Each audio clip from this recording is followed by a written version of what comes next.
Riverton was the kind of place where everyone knew each other's name, or at least thought they did. A small, quiet community tucked away between farmlands and the old county road. It wasn't the kind of town where people expected young men to vanish without a trace. On a warm Friday evening in late July, 24-year-old Ethan Cole left his job at the local hardware store and never made it home. His mother, Margaret, began to worry when he didn't answer his phone. By midnight, his car was found abandoned by a narrow dirt lane on the edge of town. Driver's door ajar, his wallet still inside. At first, investigators considered it a random act of violence. Riverton had seen occasional petty crimes, but nothing as brazen as a kidnapping. Witnesses reported seeing a black SUV speeding away from the dirt road that night. With no immediate leads, the police urged the community to remain calm while they canvassed the area. 3 days later, Ethan's phone was recovered from a drainage ditch. The screen was cracked, and the SIM card was missing. For Detective Harris Monroe, the case began to feel off balance. Random attackers rarely went to such lengths to destroy evidence. When investigators dug into Ethan's personal life, a more complicated picture emerged. Friends described him as kind and easygoing, but also secretive. He had been working 2 jobs for months, yet his bank account remained nearly empty.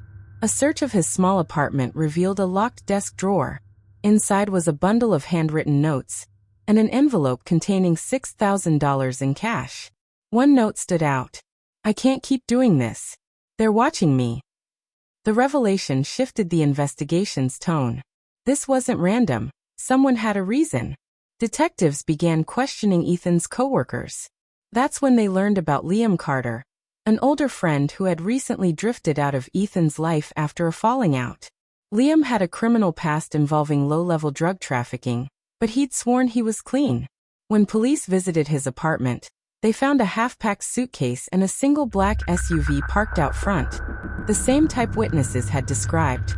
But the twist came when Liam broke down under questioning. He admitted to being with Ethan the night he vanished, but not to harming him. According to Liam, Ethan had been planning to confront someone who had been threatening him for weeks, a respected local business owner named Dale Whitmore. Dale, it turned out, had been running an illegal gambling ring behind the cover of his family's restaurant. Ethan, desperate for extra income, had taken a job delivering packages for Dale without realizing the full scope. When Ethan tried to back out, Dale warned him to keep his mouth shut, or else. Confronted with mounting evidence, Dale denied involvement, but surveillance footage from a nearby gas station showed him driving his truck, following Ethan's car, minutes before the abduction site.